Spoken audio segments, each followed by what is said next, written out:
Hey everyone, the 10th anniversary, which could be the biggest one yet, will be happening in about 4 months at the time of making this video. So I'm recording this video on April 8th, 2025, but the anniversary will be released in about 4 months on July 19th, 2025. So that is basically pertaining to round 1 of the 10th anniversary. Round 2 usually happens at the end of the month in July. So last year, we had the Grammy and Kibachi banner for round 1, and usually round 1 is always going to be the premium banner, which is pretty much why KLab has been nerfing the points event lately and making it difficult to get soul tickets as well as BBS tickets as well. So shame on you, KLab. That is pretty shady behavior, and I feel like that's kind of the issue with this company. I feel like a lot of the times they take 1 step forward and then it's like 2 steps back. So I'm basically referring to guaranteed 6-star photo print tickets that KLab has been giving out, where they're letting you choose a 6-star character that is from a good selection of characters. And I think that's really cool and generous of them, but that doesn't excuse them for their behavior of nerfing the points event, because that came at a completely unnoticed, players noticed it, but there wasn't any notice or news of them doing this. So I just thought it was just, really, really dumb.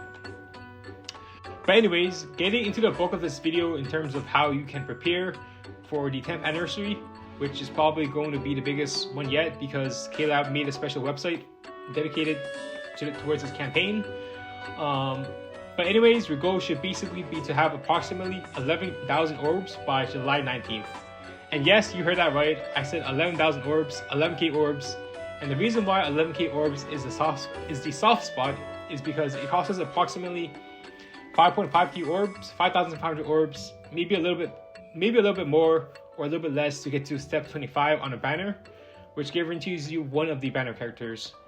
So basically the idea here is that if you spend 5.5k orbs on round 1 and get one of the guaranteed anniversary characters, and you're basically going to be spending another 5.5k orbs on round 2 to get one of the guaranteed 1,000-year blower characters. So round 2 will probably be 1,000-year blow war, since that's pretty much been the structure of the past couple of years with the anime coming back. Last year it was the Sajin, Suifon, and Toshiro, and I think the year before, I believe it was, I'll have to double check, but I think it's the, was it the Retsu and, hold up,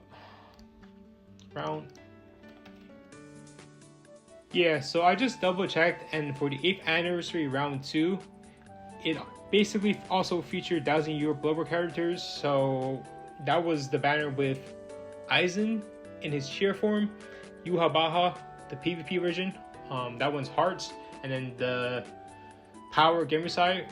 It's probably one of the coolest designs to this day, in my opinion. I really like that version of Gemisai, and I think he's still very good in the game. And it's the same for the Aizen as well. I think both of those 2 characters are still very useful for PvE content like Guild Quest. The Yuha, however, kind of fell off to characters such as Renji, Askin, Sajin, so that kind of sucks, but I feel like that's the nature of them releasing certain characters that are meant for a specific game mode. I remember back in the past, when Arena first came out, KLab would release a bunch of characters that were catered towards Arena game mode, and they would, honestly, those characters would be okay for PvE, but they wouldn't really last the test of time. So yeah, which is quite unfortunate. And I guess the next question that I should be answering is, which round is better between round 1 and round 2? Now, truthfully speaking, I don't really have the answer to this, but I will say that Grammy last year was definitely the best unit amongst all the characters released during the anniversary, in both round 1 and round 2. So the thing about Grammy is that this character is a complete juggernaut of a character, and I think he is going to age really well for the next 5 years. Even to this day, he's probably one of the best tech characters in the game, and I personally felt like last year's anniversary, the 9th anniversary, was a huge success. I really liked how they introduced the EX mechanic to this game, and I think for this game, what we need the most is innovation, and for players to be excited about. And I think adding the EX ability, which is basically an extra move to a character's kit, is definitely the step forward. And I think another thing I like about this game is, and another thing about this game is that the content in this game is really starting to scale out.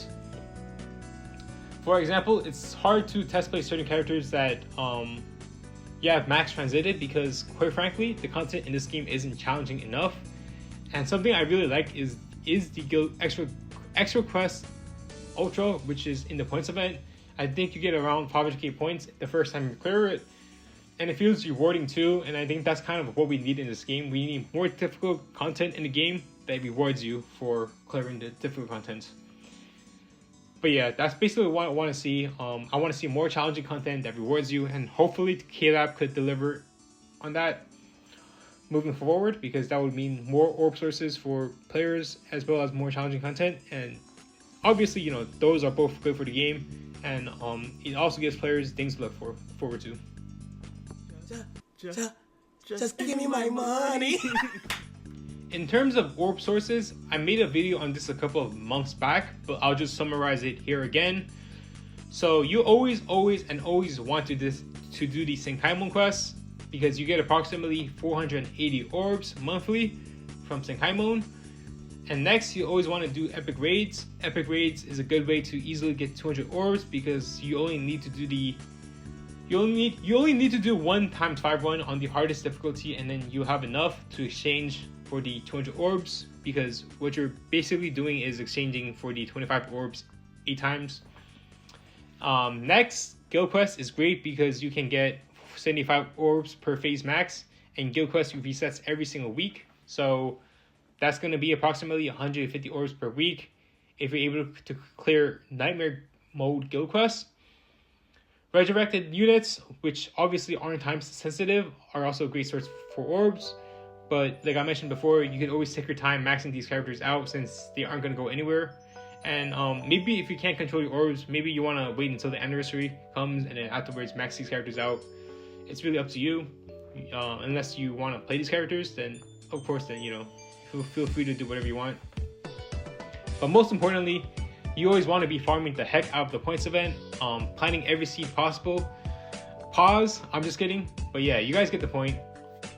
Definitely try to milk the heck out of the points event if you have an 8 out of 8 bonus, and hopefully KLab ends up unnerfing the points event, because I think with the state of the points event right now, it feels very shitty to farm, because you're not really getting that much rewards besides a bunch of random duels that most players could give one less shit about. And obviously this video is not supposed to be a life lesson, but with most things in life, you want to be consistent, and that's pretty much the same here with Bleach Brave Souls and managing your orb resources. I currently have about almost 8,000 orbs because I don't summon on banners very often. Like, I don't summon on characters unless I really care about the banner. So I know many of you guys are Apache, Mila Rose, and Sun simps, but I'm a Genichimaru simp, so I don't really care about most banners unless he's in them. Now, don't get me wrong, there are other characters I like, such as Dangai Ichigo, but we only have one version of that Ichigo, and unless KLab releases a banner as hype as the final banner, as hype as the final battle banner, I'll probably be saving my orbs until the anniversary. But yeah, that's pretty much it, guys. Stay safe, stay healthy, stay hydrated, and make sure to save your orbs for the 10th anniversary, because this might be the biggest anniversary to this day.